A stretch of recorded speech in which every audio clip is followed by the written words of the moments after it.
Hey tout le monde, comment allez-vous? Aujourd'hui je suis trop contente de vous annoncer qu'il y aura un novembre avec Mary. J'ai décidé de réitérer le défi que je vous avais lancé en septembre parce que j'ai reçu beaucoup de demandes, ça vous a énormément plu et ça m'a fait trop plaisir. Et moi aussi je trouvais ça chouette qu'on passe un peu le mois ensemble virtuellement grâce au hashtag. Donc la dernière fois c'était septembre avec Mary, le hashtag. Du coup ici c'est le hashtag novembre avec Mary. Si vous n'avez pas suivi le défi de septembre, je vais vous expliquer brièvement en quoi ça consiste. Donc je vous prépare un kit téléchargeable que vous trouvez en barre d'informations. C'est gratuit, ne vous inquiétez pas.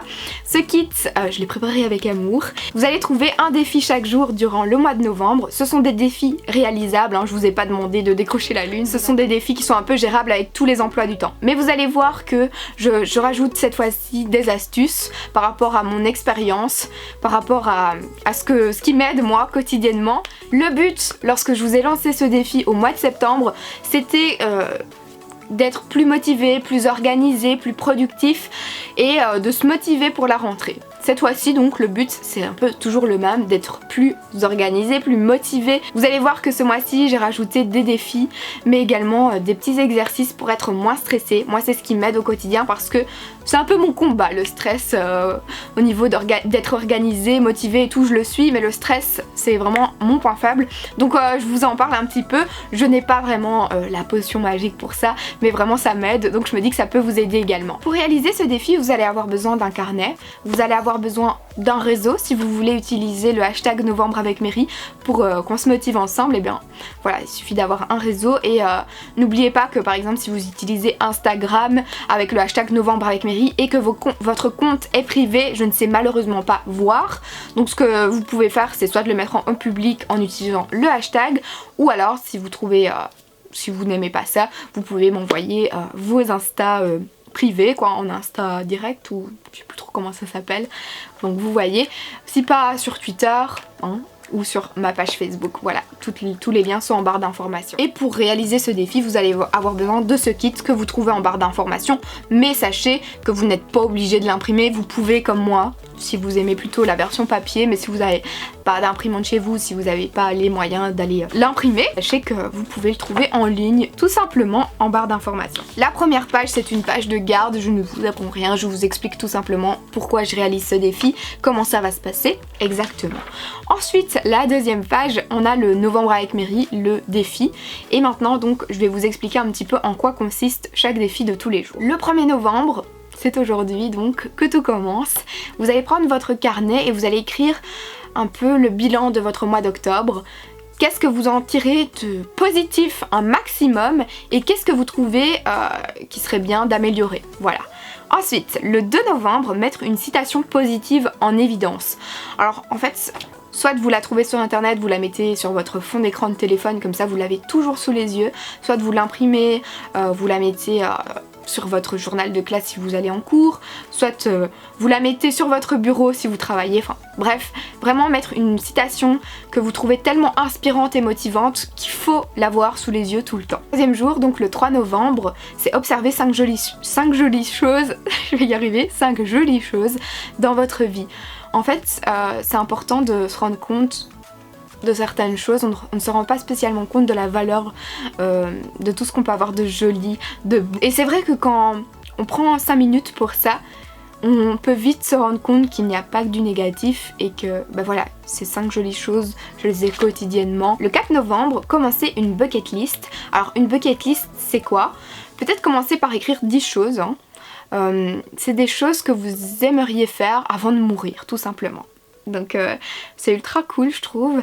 Vous pouvez faire ça seul, mais peut-être si vous avez un petit copain ou une amie ou vos parents, le faire avec eux peut être ultra cool aussi je trouve, et ça donne de la bonne humeur à fond.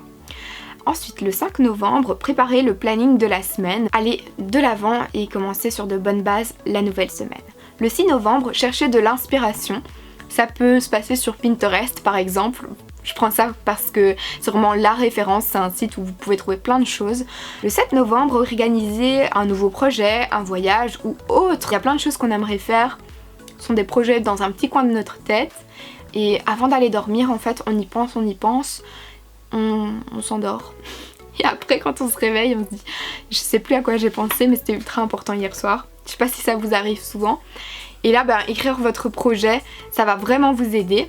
Et d'ailleurs, dans la dernière page de ce kit, je vous explique un peu comment extérioriser. Ensuite, le 8 novembre, démarrez la journée en musique, avec une musique que vous aimez. Le 9 novembre, se fixer un objectif avant la fin de l'année. Je suis sûre qu'il y a quelque chose que vous voulez qui se passe, il y a quelque chose que vous voulez changer, il y a quelque chose que vous voulez améliorer avant la fin de l'année. N'hésitez pas à l'écrire si vous voulez y repenser un peu tous les jours, c'est important. Le 10 novembre, vous allez compléter la phrase « Je remercie la vie parce que ».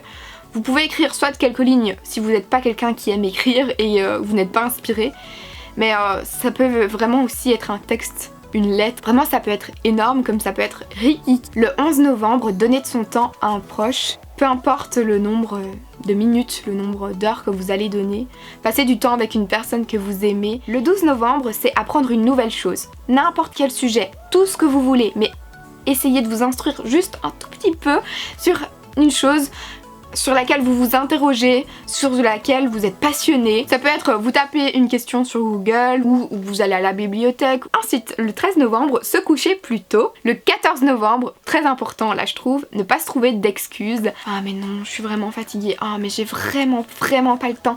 Ah mais non, ça ne va pas aujourd'hui, ça ira mieux demain, je le ferai demain. Non, on ne se donne pas d'excuses aujourd'hui et on essaye de le faire tous les autres jours du mois, hein, ça.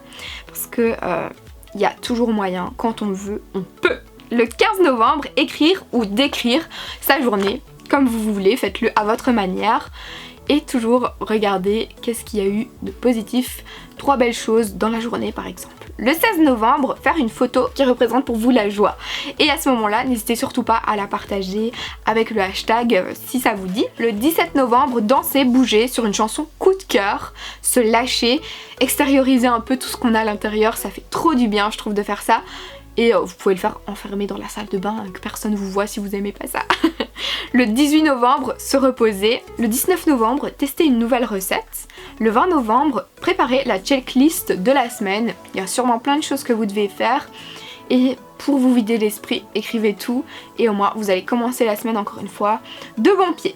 Le 21 novembre, faire une bonne action, peu importe la bonne action. Le 22 novembre, faire du sport, encore une fois pour se dépenser et pour sortir tout ce qu'on a là. Le 23 novembre, rire, peu importe la façon dont vous allez le faire, soit vous prenez une vidéo qui vous fait marrer, vous la regardez. Il y a des jours où on est un peu chagriné comme ça, on n'a pas envie de rire et regarder une vidéo, ça peut être sympa.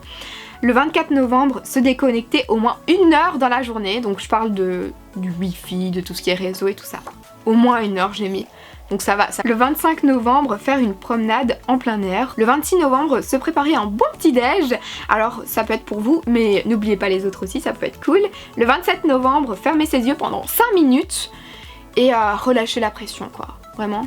Le 28 novembre, c'est un peu se poser une question ou écrire sur qu'est-ce qui ferait qu'à la fin de l'année, je serais fière de moi. Tout simplement. Vous pouvez répondre d'une manière très brève encore une fois à cette question, comme vous pouvez vraiment tout sortir. Alors le 29 novembre, c'est lister ses objectifs pour décembre. Donc qu'est-ce que vous voulez réellement pour décembre? Qu'est-ce qui vous ferait plaisir? Pas, je vous demande pas de faire la wishlist du Père Noël. Hein. Le 30 novembre, faire le bilan du mois de novembre. Alors comment ça s'est passé? Comment vous avez trouvé ce kit? N'hésitez pas à me faire votre retour à ce moment-là. La 3e page de ce kit, c'est quelques astuces pour éviter de se trouver des excuses en disant oh, je n'ai pas le temps, j'ai pas de temps libre, et vraiment essayer d'épargner son temps au maximum, vraiment. C'est quelques astuces qui m'ont beaucoup aidé durant ces dernières années et encore maintenant, donc je pense que ça peut vous aider aussi. Ensuite la 4e page, donc ces 3 pages qui suivent ici, c'est tous les jours du 1er novembre donc jusqu'au 30 novembre. Donc je vous ai fait des petites cases pour tous les jours. Elles sont à compléter mais comme vous voulez, faites ce que vous voulez avec ça, c'est évident, hein. De toute façon le kit vous en faites ce que vous voulez, mais je veux dire, j'ai laissé un blanc à chaque fois, soit vous écrivez une citation pour tous les jours, soit vous exprimez votre journée en quelques mots, c'est vraiment quelque chose qui ne doit pas vous prendre des heures. Hein. Alors je sais que vous adorez les calendriers mensuels, donc je vous en ai préparé un pour novembre 2017. Donc là vous allez rien voir avec les éclairages, mais il est en barre d'infos de toute façon. Et la dernière page qui est ultra importante pour moi, c'est 2 exercices qui vont vous permettre de décompresser et de gérer votre stress. Vous n'allez pas le faire fuir, il faut l'accepter en fait, le stress, ça c'est la vie. Voilà, et je vous donne 2 exercices qui m'ont vraiment aidé, qui m'aident quotidiennement et qui permettent de lâcher la pression en fait. J'ai donc terminé de vous parler de ce kit. N'hésitez pas à me dire ce que vous en pensez en commentaire et surtout n'hésitez pas à me dire si vous allez le commencer. Je vous embrasse et on se retrouve très vite. Mouah.